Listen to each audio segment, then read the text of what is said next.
में बहुमत लेकर आए थे। 115 सीट आपकी और 9 निर्दलीय थे, वो भी लगभग 8 आपके समर्थित आप ही की पार्टी के या विचारधारा की, जिन्होंने कह दिया हम बीजेपी के साथ हैं। 70 सीट लेके आई कांग्रेस। जब कांग्रेस 100 सीट लेके आई थी तब भी आप 25 की 25 सीट जीते। जब आप 115 सीट लेके आए तब 25 में 25 नहीं जीत पा रहे।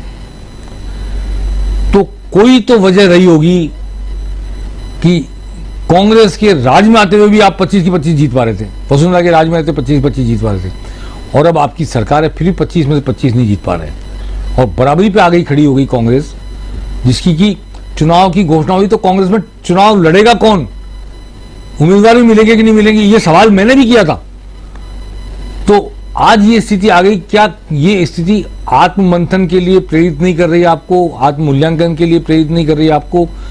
क्या भीतर झांक कर नहीं देखेंगे कि कहीं तो कोई कमी रही होगी, कुछ तो मजबूरी रही होगी? कोई यूं ही बेवफा नहीं होता, अपना दिल भी टटोल कर देखो, फासला बेवजह नहीं होता। से मैंने अभी भी बोला आपको कि भारतीय जनता पार्टी चाहे चुनाव में सफलता मिले या असफलता, चुनाव को हर पैमाने पे भारतीय जनता पार्टी शीर्ष नेतृत्व तो बैठकर उस पर विचार करता है और उन बिंदुओं को सुधार की तरफ लेके जाया जाता है जहां जहां पे भारतीय जनता पार्टी को लगा है कि हम और बेहतर कर सकते थे।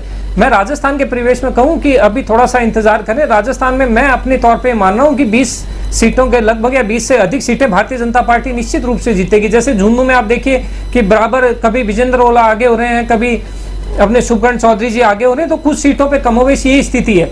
तो हमें 2 बजे तक या लास्ट के 17-18 राउंड तक जाना होगा इस बात के लिए कि भारतीय जनता पार्टी और कांग्रेस की सीटों में कितना अंतर रहता है। मैं मानता हूं अंतर कम भी हो सकता है, पर फिर भी एक सीट भी अगर कांग्रेस ने जीती है तो 25 में 25 की हैट्रिक आपकी रोकी है उसने। एक सीट भी जीत गई है दौसा, और कम से कम भी 6 सीट पर जीतने के आसार बिल्कुल स्पष्ट नजर आ रहे हैं इस वक्त। तो 6 सीट जीत रहे हैं, आप 19 पर हो, मान लें एक मिनट के लिए कि जो अभी आप जहां पीछे हो वहां आगे हो जाओगे, तो भी 6 सीट आप हारते हुए नजर आ रहे हो। तो ये कांग्रेस पार्टी का अगर राजस्थान के प्रदेश में देखें तो कांग्रेस पार्टी का राजस्थान में टारगेट क्या था? भारतीय जनता पार्टी के सामने तो तय था कि 25 सीटें जीतनी है, और कांग्रेस पार्टी ने चुनाव को पॉजिटिव लेने के बजाय इतना नेगेटिव लिया कि हमारा टारगेट है सिर्फ भारतीय जनता पार्टी को कम से कम एक सीट पे तो रोक लें ताकि भारतीय जनता पार्टी की हैट्रिक ना बने। कांग्रेस पार्टी ने जो गठबंधन किया था ये वैचारिक गठबंधन नहीं था, ये गठबंधन था जो बहुत विचित्र गठबंधन था। आप 30,000 वोट जो विधानसभा पिछले लोकसभा चुनाव में लेके आए, अमरा राम जी को सीपीएम टिकट दे देती है, वही सीपीएम वायनाड में राहुल गांधी जी के खिलाफ चुनाव लड़ रहे हैं। सर ने क्या गणितीय गठबंधन बताया सर ने? मैं तो कह रहा हूं ना आपको, एक मिनट, आपने 35,000 वोट आए थे भागीरथ चौधरी के, उनको टिकट दे दिया ना वहां पर लोकसभा का, वो जीत गए बड़े मार्जिन से। तो ये तो होता ही कौन किस अंकगणित के हिसाब से क्लिक कर रहा है।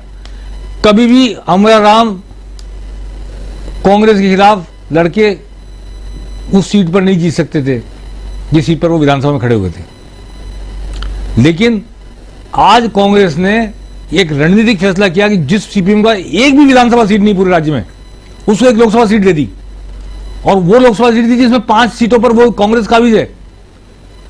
तो इसलिए उनका रणनीतिक फैसला, देखिए राजनीति में जो लड़ाई मैदान में लड़ी जाती है उससे पहले चाहे राजनीति हो चाहे युद्ध हो, टेबल पर लड़ाई जाती है। कमांडर बैठते हैं टेबल पर चारों तरफ, नक्शा रखते हैं सामने और कहते हैं यहां से यहां फौज जाएगी, यहां से यहां रॉकेट से मार करेंगे। ऐसे राजनीति में चुनाव में होता है कि टेबल पर बैठकर तय किया जाता है, वो टेबल पर रणनीति बनती है और उसमें आंकड़े सामने होते हैं। उनमें आंकड़ों में 8 में से 5 सीट कांग्रेस जीती हुई थी, फिर भी उन्होंने सीपीएम को दे दी। क्यों? कि सीपीएम फिर भी खड़ी होती और उसकी हार का कारण बनती। और जो चूरू में, बीकानेर में, चाहे वो टफ फाइट में आ गए बीकानेर, पर फाइट में तो आ गई ना कांग्रेस। गंगानगर में बढ़त आ रही है कुलदीप इंदौरा की। ये सब फायदा देखा उन्होंने। ये रणनीतिक फैसले जो होते हैं मेज पर किए जाते हैं, उसके बाद उनको एग्जीक्यूट किया जाता है। क्या बीजेपी में ऐसा कोई राजनेता था जो यहां बैठ करके जो इस तरह की कैजुअलिटी हो रही थी या नुकसान हो रहा था उसको रोकने के लिए करेक्टिव मेजर अपना सकता था, डैमेज कंट्रोल कर सकता था? इसकी कोई कोशिश बीजेपी की तरफ से हुई या डैमेज को का पूर्वानुमान ही लगाया गया देखिए, भारतीय जनता पार्टी ने माननीय भजन लाल जी के नेतृत्व में और सीपी जोशी प्रदेश अध्यक्ष जी के नेतृत्व में बड़ी सूझबूझ के साथ संगठनात्मक दृष्टि से और एकजुट होकर चुनाव लड़ा था। ये भारतीय जनता पार्टी का हर चुनाव किसी एक नेता का चुनाव नहीं होकर एक सामूहिक चुनाव था, जिसके अंदर राजस्थान के एक एक कार्यकर्ता ने अपनी भूमिका निभाई। लेकिन मैं आपकी बात को सहमति देते उसको थोड़ा सा आगे बढ़ा रहा हूँ। मैं फिर उस बात पे कायम हूं कि कांग्रेस पार्टी और भारतीय जनता पार्टी के चुनाव में एक भिन्नता जरूर थी। भारतीय जनता पार्टी 25 सीटें चुनाव लड़ने के लिए लड़ रही थी और कांग्रेस पार्टी भारतीय जनता पार्टी को 25 सीटों पर ना जीत पाए इसके लिए चुनाव लड़ रही थी। भाई मेरी एक बात सुनो, एक भी मेरा सुनो। हॉकी का वर्ल्ड कप हो चाहे क्रिकेट का वर्ल्ड कप हो, एक सेंटेंस बोला, डिफेंडिंग चैंपियन, यानी पिछली बार जो चैंपियन था वो अपनी ट्रॉफी को डिफेंड कर रहा है। वो चाहे पहला मैच खेल रहा हो चाहे आखिरी मैच खेल रहा हो, हर वक्त उसको डिफेंडिंग चैंपियन बोलते हैं। तो आप एक सीट पे चुनाव लड़ रहे थे, 25 पे लड़ रहे थे, आप थे डिफेंडिंग चैंपियन, और डिफेंडिंग चैंपियन ने 12 गोल खा लिए, 9 गोल खा लिए। फिर देखिए, भारतीय जनता पार्टी एक ऐसा वैचारिक दल है जिन्होंने अपनी जीत को भी सहर्ष और सरल स्वभाव से उसको ग्रहण किया है। और अगर कहीं पार्टी की त्रुटि रही है और कांग्रेस पार्टी को अगर इस चुनाव में कोई आंशिक सफलता गाये बगाए मिलती है तो पार्टी उसमें भी जनमानस के और जन सम्मान का, लोकतंत्र में सम्मान करती है। बिल्कुल, यहाँ पर रुक कर लेते हैं। एक और अपडेट आपको दे देते हैं। कर्नाटक से प्रज्वल रेवन्ना जो कि चर्चा में रहे, चुनाव हार गए हैं, जनता ने नकार दिया है। कर्नाटक की हासन सीट से प्रज्वल रेवन्ना चुनाव हार गए हैं। तो वहीं राजस्थान की उदयपुर सीट से सीपी जोशी पीछे चल रहे हैं। बड़ा update sir, CP Joshi Udaipur में कहाँ है? सीपी जोशी तो भीलवाड़ा, माफ कीजिएगा, भीलवाड़ा कांग्रेस से डॉक्टर सीपी जोशी हैं, वो तो पीछे हैं। बिल्कुल, वो 6 लाख वोटों से जीती हुई सीट है बीजेपी की पिछली बार, बिल्कुल, जब सुभाष बेड़िया लड़ रहे थे। अब सुभाष बेड़िया के दामोदर अग्रवाल आ गए, तो 6 लाख की लीड को कवर करना कोई आसान बात है। हालांकि डॉक्टर सीपी जोशी पहले वहां सांसद रह चुके हैं जी, इस बार विधानसभा अध्यक्ष थे। और मैंने कई बार कहा है कि डॉक्टर सीपी जोशी को चंबल का पानी लाने का श्रेय दिया जाता है जब वो सांसद थे। भीलवाड़ा के लोगों बच्चे की जुबान पर है, लेकिन भीलवाड़ा बीजेपी का इतना बड़ा गढ़ है जी, 6 लाख वोटों से जीती हुई सीट को सीपी जोशी कहां तक कवर करते हैं मार्जिन को। और जैसा विवेक धाकड़ दुनिया में नहीं रहे, चुनाव के दौरान ही वो चल पड़े बसे, तो एक मांडलगढ़ में उनके पास वैक्यूम हो गया। प्लस भीलवाड़ा शहर पूरी तरह राममय है, पूरी तरह भीलवाड़ा शहर में, और वहां का जो वणिक वर्ग है और ब्राह्मण वर्ग है वो इतना ज्यादा संघ-परस्त और इतना ज्यादा राममय है जी कि शायद सबसे ज्यादा चंदा ही राजस्थान से वहीं से जाता होगा राम मंदिर के लिए और विश्व हिंदू परिषद के लिए, इन सब चीजों के लिए। तो इसलिए भीलवाड़ा गढ़ है। 6 लाख से अगर वो 2 लाख पे आ गए जी, तो ये 4 लाख की उन्होंने कवर कर ली। मैं तो इसी को उनकी बहुत बड़ी वो मानता हूं जी, 2,52,000 की लीड। हाँ बिल्कुल। महिमा सिंह ने कुछ कहा है, चुनाव जीत गई हैं राजसमंद से। आइए आपको सुनाते हैं क्या कुछ कह रही हैं महिमा सिंह मेवाड़ा। सबसे पहले अपने राजसमंद परिवार को बहुत बहुत धन्यवाद देना चाहती हूँ। उन्होंने मुझे इतना मेरे ऊपर इतना भरोसा रखा है, और जितने भी एमएलए हैं, घर हैं और हमारे कार्यकर्ता, उन्होंने इतनी मेहनत की है, तो वो उसी का ये रिजल्ट है। मैं सबको बहुत बहुत धन्यवाद देना चाहती हूँ आपके मीडिया की तरफ से। देखिए, अभी तो पूरे परिणाम नहीं आए हैं, तो जब तक कोई चीज़ रिजल्ट सही नहीं आ जाते हैं पूरे, तब तक कुछ बोला नहीं जा सकता। राजसमंद की जनता को, और ये जो हमारा, मैं हमेशा बोलती हूँ 1400 वर्ष से ये जो हमारा जुड़ाव है लोगों से, तो वो प्रेम उसी का है। और मैं जब निकली तो मैंने यही कहा कि मेरा परिवार है और मुझे उनसे परिवार के जैसे ही प्रेम मिला। तो आज मैं भी बहुत खुश हूँ।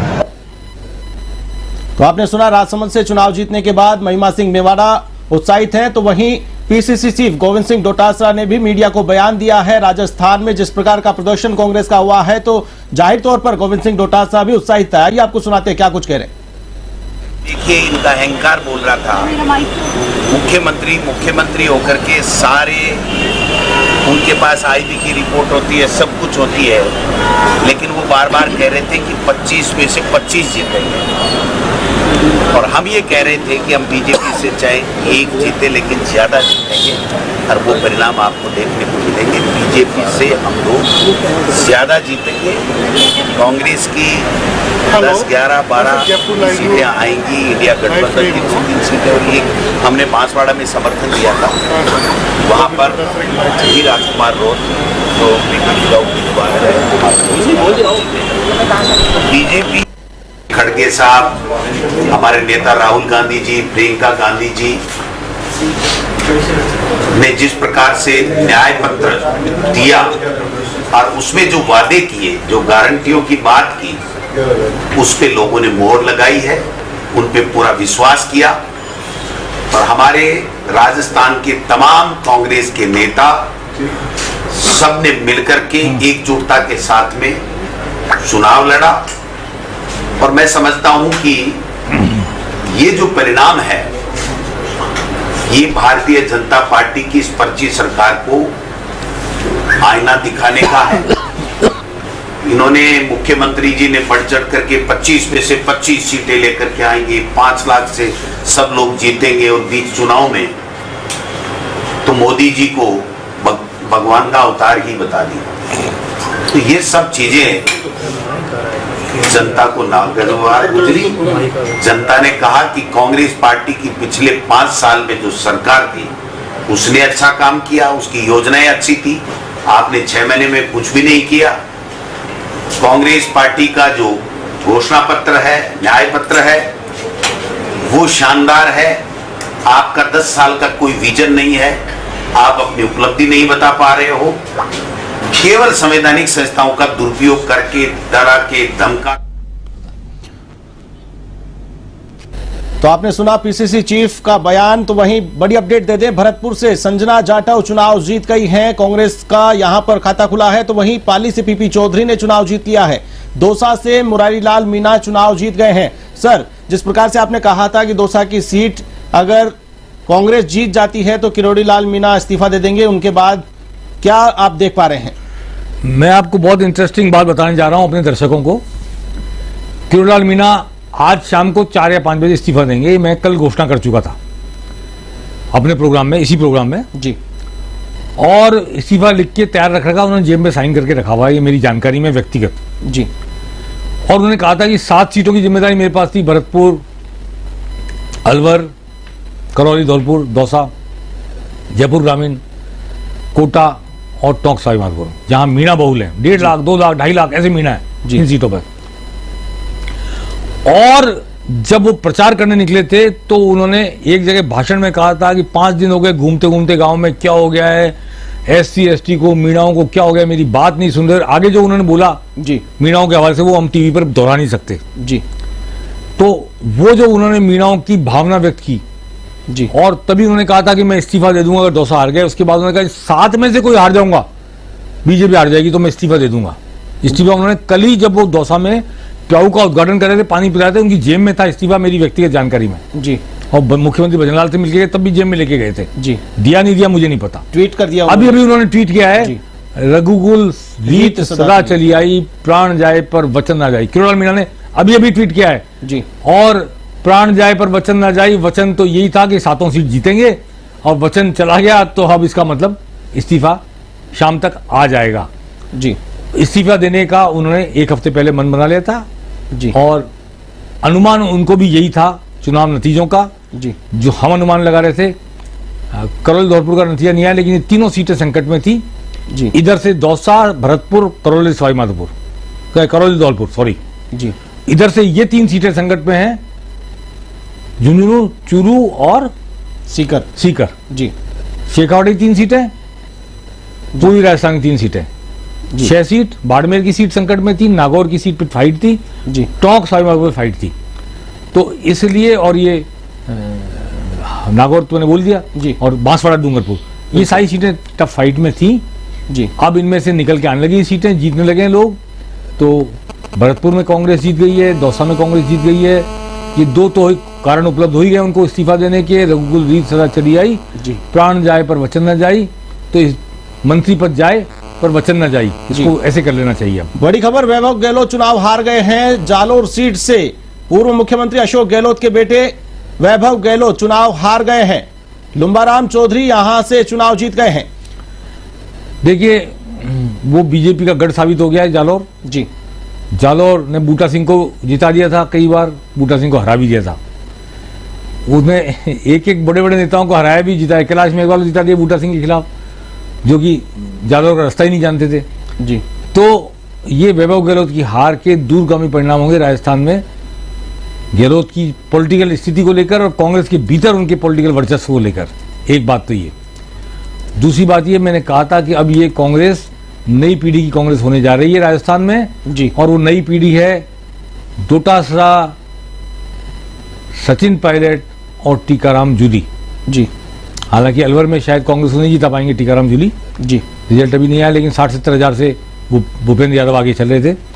लेकिन एक अनुसूचित जाति से, एससी से है, जी एक ओबीसी से है और एक जाट, जी जाट गुजर और ये टीकाराम जूली की एससी, जी ये 3 कास्ट।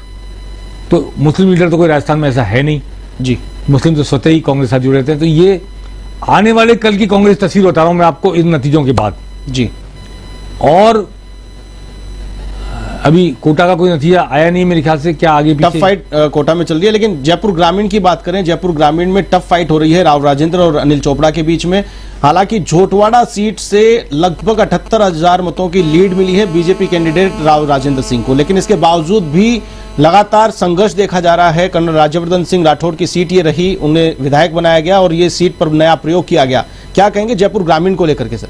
देखिए, राज्यवर्धन सिंह राठौड़ की जितनी पकड़ थी इस जयपुर ग्रामीण सीट पर, उसके बावजूद उनको विधानसभा में लाकर के राज्य में मंत्री बनाया गया जी। पर उन्होंने अपना काम कर दिया। अपनी झोटवाड़ा सीट पर अविजित बढ़त जी उन्होंने राज्यवर्धन सिंह राठौड़ ने दी है। राज्यवर्धन सिंह राठौड़ की पकड़ है, सेना से आए हैं, ओलंपिक खेलों के खिलाड़ी रहे हैं, रजत पदक विजेता रहे हैं, इसके बावजूद राजनीति में आकर किस तरह परफॉर्म कर रहे हैं। परफॉर्मर ही रहता है जी। वो, by nature by culture performer है और उन्होंने अपना परफॉर्म कर दिया। लेकिन जब आप विराटनगर जाएंगे, जब आप बानसूर जाएंगे, दूसरी सीटों पर जाएंगे जयपुर ग्रामीण की, जी जहां गुजर हैं, जहां सचिन पायलट का प्रभाव है, जहां जाट हैं और एससी हैं, मुस्लिम हैं, उस इलाके के जब वोट काउंट होंगे तो वो चित्तौड़गढ़ से सीपी जोशी चुनाव जीत गए सर जी, वो 1 लाख 2 लाख से जीते होंगे मेरे ख्याल से जी। आप अंदाजा लगा लीजिए जी। वो तो प्रदेश अध्यक्ष बीजेपी के, जीतना ही था उनको जी। और उन्होंने सेटल कर लिया था चंद्रभान सिंह आक्या के साथ। अपना जो स्कोर था विधानसभा चुनाव में उनका टिकट काटा पर वो निर्दलीय जीत गए थे चंद्रभान सिंह आक्या, उनको मना लिया था पार्टी ने और वो साथ रहे सीपी जोशी के। और सीपी जोशी केंद्र में एनडीए सरकार में मंत्री हो सकते हैं जी। नए चेहरे के रूप में हम सीपी जोशी को केंद्र में मंत्री के रूप में देख सकते हैं, ऐसा मेरा मानना है। प्रदेश अध्यक्ष तो नया आएगा ही इस चुनाव के बाद। जी बिल्कुल, जिस प्रकार से नतीजे हैं सर, अभी भी टैली देख रहे हैं, एनडीए 300 के पार नजर नहीं आ रही है। हालांकि 21 सीटें जीत गई है, 271 पर लीड बरकरार है। विपक्षी गठबंधन इंडिया 224 पर लीड कर रहे हैं, 6 सीटें उनके खाते में जा चुकी है। लेकिन जो 400 पार की बातें थी, एग्जिट पोल में 350 की बातें थी, यहां 300 पार करना भी मुश्किल हो रहा है। देखिए कि बहुत सारी बातें धरातल के नीचे थी जी। हम कितनी भी राम मंदिर की, 370 की, हिंदू मुस्लिम की बात कर लें जी। लेकिन महंगाई से परेशान जनता, आपने 400 रुपये गैस सिलेंडर था, 1100 का, 900 का जो भी हो गया जी। उस पर ध्यान नहीं दिया। पेट्रोल डीजल की कीमतों पर ध्यान नहीं दिया। और उस वक्त जबकि लो चल रहा है दुनिया में, अंतर्राष्ट्रीय बाजार में, अंतर्राष्ट्रीय बाजार में जी। तो भी आप मुनाफा कमाने दे रहे हो पेट्रोलियम कंपनियों को, जी भविष्य के लिए या पता नहीं किसके लिए। जी। तो जनता को राहत सिर्फ राम मंदिर बनने से मिलेगी, जी। सिर्फ अनुच्छेद 370 हटाने से मिलेगी? कहीं गैस के सिलेंडर का अब आप 10 रुपए दाम कम कर दो, 50 रुपए कम कर दो, जी। कोई मायने नहीं। इफेक्टिव रोल होना चाहिए, जी, बिल्कुल। इफेक्टिव चेंज होना चाहिए। और विधानसभा चुनाव में आपने कहा था कि राजस्थान में हाईएस्ट है पेट्रोल डीजल के दाम, हम कम करेंगे, कितना सा कम किया? तो वो जो पेट्रोल डीजल और महंगाई और बेरोजगारी, ये मुद्दे थे जो हालांकि मोदी की गारंटी, अब की बार मोदी सरकार, तीसरी बार मोदी सरकार, 4 जून 400 पार, इस नारे के उद्घोष में जी। जो बातें दबी रह गई थी जी। वो INDIA की सीट के रूप में सामने आ रही हैं। जी। मैं ये कहना चाहता हूं, जनता के मुद्दे, मसले, दर्द और तकलीफें, इन सबको भी हमको एड्रेस करना ही पड़ेगा। जी। निर्मला सीतारमण ने जो 18% GST लगा रखी है, जी। और हम बड़े फक्र से कहते हैं इतने लाख करोड़ GST का हाईएस्ट वसूली हुई है, कलेक्शन हुआ है। किसकी कीमत पर हो रहा है? साल में 20 लाख रुपए का व्यवसाय करने वाला जीएसटी के लिए एंटाइटल। जी 20 लाख रुपए मतलब समझते हैं आप, 1.5 लाख रुपए महीना कब टर्नओवर, जी प्रॉफिट नहीं, टर्नओवर 1.5 लाख रुपए पान वाले का टर्नओवर हो जाता है महीने में। जी हम क्या कर रहे हैं उस व्यापारी के साथ जो गली की नुक्कड़ पे किराना बाजार को लेके बैठा है? हमने जीएसटी के अफसरों को, इंस्पेक्टरों के हवाले कर दिया है अपने मध्यम वर्गीय छोटे व्यापारियों के। इसकी चिंता किसी ने नहीं की। पूरे जब से जनसंघ शुरू हुई तब से अब तक सिर्फ और सिर्फ व्यापारियों ने, उद्योगपतियों ने बीजेपी का जनसंघ का साथ दिया। जी उनकी पीड़ा को नहीं समझा गया। बहुत सारे लोग राम मंदिर के नाम पर फिर भी बीजेपी को वोट दे के आए, मोदी के नाम पर फिर भी बीजेपी को वोट, लेकिन बातचीत में, पर्सनल बातचीत में कहते हैं हम करा रहे हैं। जी वो 20 लाख की अगर लिमिट को 50 लाख कर दिया था जी चुनाव के पहले, आप देखते कितना बड़ा रिजल्ट आता। जी तो इसलिए इन बातों को एड्रेस कीजिए। और निर्मला सीतारमण ने जनता की प्रतिनिधि उस तरह नहीं है, जी जनादेश से चुनके नहीं है। राज्यसभा में जो लोग आ जाते हैं वो विदेश मंत्रालय चलाने वहां तक तो ठीक है, जी रेल मंत्रालय चलाने वहां तक ठीक है, लेकिन जो जनता से जुड़े हुए विषय हैं, जिनसे महंगाई, जनजीवन, रोटी रोजी जी इफेक्ट करती है, वहां कम से कम, मैं बहुत छोटा आदमी हूं प्रधानमंत्री मोदी को कोई परामर्श देने के लिए, लेकिन फिर भी कहना चाहता हूं इस मौके पर, प्लीज प्लीज प्लीज आप मध्यम वर्गीय और छोटे व्यापारियों की समस्याओं की तरफ देखिए। वो किस तरह दर्द झेल रहे हैं, पीड़ा झेल रहे हैं। जो हमने कानून कायदे लागू करे हैं, हर महीने रिटर्न, 20 लाख रुपए सालाना टर्नओवर वाला आदमी सीए को फीस देने के लिए लाचार हो रहा है। बिल्कुल। और किस तरह ये फीस भी देना है, टैक्स भी देना है, फिर टैक्स भी देना जी। है। तो इसलिए, और वो सारा उसका बिजनेस शिफ्ट हो रहा है बड़े बड़े मॉल में। जी ई कॉमर्स, अंबानी और अडानी के, इनके जो बड़े बड़े मॉल खड़े हो रहे हैं, जी वो जो घर पर ऑर्डर करते ही सामान आ रहा है, उससे मेरे 25 कदम दूर किराने का व्यापारी है, उससे मैं नमक नहीं ला रहा हूं, नमक ऑर्डर करके मंगवा रहा हूं। ये जो सिस्टम पैदा हो गया है, ये हमारे ही अपने छोटे भाइयों को, छोटे व्यापारियों को मार रहा है। वो रोजी रोटी छिन रही है उनकी, कसमसा रहे हैं। तीसरी बार अगर मोदी सरकार आ रही है जी तो जनता से जुड़े हुए इन मुद्दों की तरफ सरकार को ध्यान देना चाहिए, ऐसा मेरा मानना है। ऐसा मेरा, इसको एक जर्नलिस्ट होने के नाते नहीं, लेकिन एक जनता के बीच रहने वाले जिम्मेदार नागरिक के नाते आग्रह समझ लें कि बहुत सारे कानून, बहुत सारी चीजें हमने ऐसी लाद दी है जो बहुमत के आधार पर हमने लागू तो कर दी, मनवा भी ली, लेकिन उसको आदमी जोर जबरदस्ती महसूस कर रहा है और उसके नीचे दब करके करा रहा है। उसकी आवाज को सुनना चाहिए। जी विक्रम जी कुछ कहेंगे? देखिए सर, जनता ने जो जनादेश दिया है उसे सहज स्वीकार कर लेना जी एक पार्टी की भी जिम्मेदारी बनती है और एक राजनेता के तौर पे भी प्रत्येक कार्यकर्ता की जिम्मेदारी बनती है।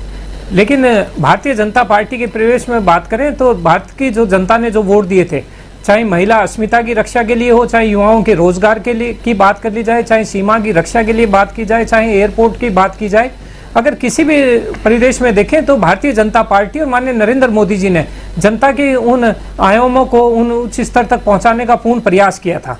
रहा शायद कहीं पे कोई कमी रही हो या कुछ ऐसे विषय हो जो पीछे छूट जाते हैं या जनता को हम छू नहीं पाए, इस बात को स्वीकार करने में तो कोई समस्या नहीं है, साहब को इसे स्वीकार करना भी चाहिए। लेकिन मुझे फिर भी विश्वास है कि अभी जो राउंड बढ़ेंगे उसमें भारतीय जनता पार्टी को और एनडीए को 300 पार करेगी और राजस्थान में भी 400 पार से 300 पार पे तो आगे हो आप। देखिए, अमित शाह जी ने अपने एक वक्तव्य में कहा था कि हम कार्यकर्ताओं के लिए एक टारगेट तय करते हैं, हमने अपने कार्यकर्ताओं को एक टास्क देते हैं और उसी के ऊपर हम अपनी मेहनत और योजनाओं को तैयार करते हैं। तो 400 का टारगेट भारतीय जनता पार्टी के प्रत्येक कार्यकर्ता के लिए था, जिसके ऊपर हमने काम किया और बाकी जनता ने जो जनादेश दिया वो स्वीकार। जी बिल्कुल। चलिए बीजेपी प्रदेश कार्यालय का जयपुर का रुख कर लेते हैं, जहां पर हमारे संवाददाता दुर्गेश भटनागर हमारे साथ लाइव जुड़े हैं। बीजेपी प्रदेश कार्यालय के क्या हालचाल हैं? दुर्गेश भटनागर हमारे साथ लाइव जुड़े हैं। दुर्गेश, चलिए फिर से दोबारा प्रयास करेंगे दुर्गेश के पास जाने के लिए, लेकिन उससे पहले सर, जिस प्रकार से जो रिजल्ट आ रहे हैं और लगभग जो बढ़त थी वो अब रिजल्ट में कन्वर्ट होती जा रही है। 24 सीटें एनडीए ने जीत ली है और 9 सीटें इंडिया गठबंधन ने जीत ली है और लगभग यही जो रुझान शुरुआत में आया था लगभग वो ही जा रहा है और जिस प्रकार की फाइट देखने को मिल रही थी वही परिणाम में तब्दील हो रही है। हरियाणा की जो 10 सीटें हैं, 10 सीटों में से 6 सीटें बीजेपी और 4 सीटों पर कांग्रेस। तो ये जो उलटफेर हरियाणा, राजस्थान, यूपी, बड़ा डैमेज यूपी में हुआ है। हरियाणा में तो बीजेपी ने अपने आप को बचा लिया जी, वरना ये उल्टा होता, 4 सीट आती बीजेपी की, 6 सीट आती कांग्रेस की। जी परिस्थिति ऐसी बन गई थी। परंतु बीजेपी ने जननायक जनता पार्टी को सरकार से बाहर किया। जी ऊपर से देखा जाए तो ऐसा लग रहा था कि अपने आप को कमजोर कर लिया। जी ऐसा नहीं था। जननायक जनता पार्टी को कांग्रेस के सामने प्रत्याशी खड़ा करने के लिए विवश कर दिया, मजबूर कर दिया। रणनीतिक फैसला था वरना उनका। 2 सीट देनी पड़ती उनको, जननायक जनता पार्टी 1 देनी पड़ती। बिल्कुल ठीक है ना। जी दुष्यंत चौटाला की मदर की सीट तो देनी पड़ती, बिल्कुल। हिसार जहां से वो लड़ी। लेकिन उन्होंने टेक्टिकली अपने सहयोगी को सरकार चलाने के 4 साढ़े 4 साल बाद किनारा कर बहुमत खोने की रिस्क लेते हुए पार्टी अलग इसलिए किया कि वो जाटों की पार्टी थी लिया। जी और जाट कांग्रेस के पक्ष में एकजुट हो रहे थे जी और गैर जाट 2 बार मुख्यमंत्री बनाया बीजेपी ने, जी जो बड़ा साहसिक कदम था जाटों के हरियाणा में गैर जाट को मुख्यमंत्री बनाकर रखना। जी गैर जाट लामबंद थे बीजेपी के साथ, बीजेपी जानती थी इस बात को। गैर जाट मुख्यमंत्री खट्टर थे, नायब सिंह सैनी थे, लेकिन गैर जाट उनके नाम पर सारे यूनाइट थे। जी अगर जाट पोलराइज हो जाते कांग्रेस पक्ष में तो ये उल्टा होता, 4 सीट बीजेपी जीतती, 6 सीट कांग्रेस जीतती। जी बीजेपी ने ऊपर से मंच पर दिख रहा है कि अपनी सहयोगी पार्टी को डिच करके अलग किया, जी उप मुख्यमंत्री को हटा दिया दुष्यंत चौटाला को। जी लेकिन दुष्यंत चौटाला के पास कोई ऑप्शन नहीं छोड़ा इस बात के अलावा कि वो 10 ही सीटों पर प्रत्याशी खड़ा करें, और 10 सीटों पर जितने प्रत्याशी खड़े किए उनमें 6 सीटों पर जिन पर बीजेपी जीत रही है। आप देखेंगे दुष्यंत चौटाला की पार्टी उस जीत में सहायक साबित हो रही है, कांग्रेस को हराने में निमित्त बन रही है। तो इसलिए बीजेपी का बड़ा टेक्टिकल कदम था ये, सोची समझी प्लानिंग के तहत। बिल्कुल। बीजेपी का जो केंद्रीय नेतृत्व है वो रणनीतिक रूप से बहुत परिपक्व है। इसीलिए राजस्थान में भी जो बातें चल रही थी गठबंधन करने की विधानसभा चुनाव में, वो भी नहीं किया। हाँ, नहीं किया उन्होंने। बिल्कुल। और देखिए इसमें बात ये भी है कि बीजेपी ने जैसा हरियाणा में रणनीतिक कदम उठाया वैसा रणनीतिक कदम उड़ीसा में उठाया। जी अगर नवीन पटनायक इंडिया में आ जाते जी तो वहां बीजेपी की सरकार क्या पता बन पाती नहीं बन पाती, नवीन पटनायक अपने आप को बचा सकते थे। जी कांग्रेस ये असेसमेंट नहीं कर पाई कि नवीन पटनायक कमजोर हो रहे हैं। जी मैं नवीन पटनायक को इस बात के लिए याद करना चाहता हूं इस मौके पर जी कि जब भारत की टीम ओलंपिक में जा रही थी, भारत की हॉकी टीम, जी उसका कोई स्पॉन्सर नहीं था। जी जो लोग भारत का झंडा ऊंचा करने की बात करते हैं, उस नाम पर चुनाव लड़ते हैं, वो भी नहीं थे। जी नवीन पटनायक ने भारत की हॉकी टीम को स्पॉन्सर किया, महिला। जो पदक जीत कर आई, जी और उसके बाद उन्होंने कभी कहीं मीडिया में श्रेय नहीं लिया, जाकर कहा नहीं कि मैंने इस पदक को जीतने वाली टीम को स्पॉन्सर किया है। जी हमारी जीत का श्रेय कौन लेता रहा और किस आदमी ने स्पॉन्सर की टीम भेजी। इसलिए नवीन पटनायक को मैं याद करना चाहता हूं इस मौके पर। जी लेकिन वो कमजोर हो गए, उनके हाथ कांप रहे हैं जो टीवी पर बार बार दिखाए गए, और उनके पीछे कोई लीगेसी नहीं है। वो पार्टी बीजेड खत्म होने के कगार पर थी। जी कांग्रेस इस बात को असेस नहीं कर पाई। कांग्रेस के पास एक मौका था अपने खोए हुए उड़ीसा को वापस पाने का, उस पर ध्यान नहीं दे पाई, और बीजेपी ने खाली जगह को कैप्चर करने की तरफ पूरा ध्यान दिया। आपको ध्यान है सीपी जोशी हमारे चित्तौड़ के सांसद प्रदेश अध्यक्ष उड़ीसा में थे, जी भूपेंद्र यादव उड़ीसा में बैठे रहे, पूरा फोकस कर लिया था। तेलंगाना उड़ीसा पे बड़ा फोकस किया इस बात बीजेपी ने। बिल्कुल।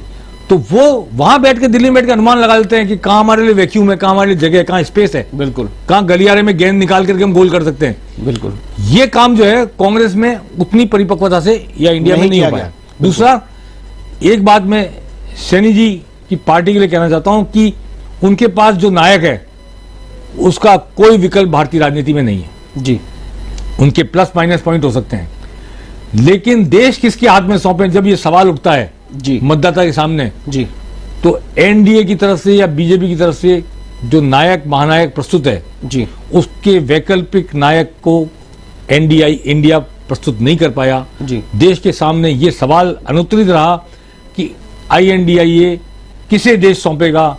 मनमोहन सिंह नहीं आ सकते, क्या खड़गे आएंगे, क्या राहुल गांधी आएंगे, कौन होगा, लड़ेंगे नहीं लड़ेंगे, सरकार बना पाएंगे नहीं बना पाएंगे। तो भले से आपने अंकगणितीय गठजोड़ कर लिया, बिल्कुल, पर आप राजनीतिक गठबंधन नहीं कर पाए। सैनी जी, मैं इस बात को अंडरलाइन करना चाहता हूं कि INDIA राजनीतिक गठबंधन नहीं कर पाया, लेकिन अंकगणितीय गठजोड़ से डिवीजन ऑफ सीट से वोट सीटें जा रही थी, उनको बचाने की उसने कोशिश की है।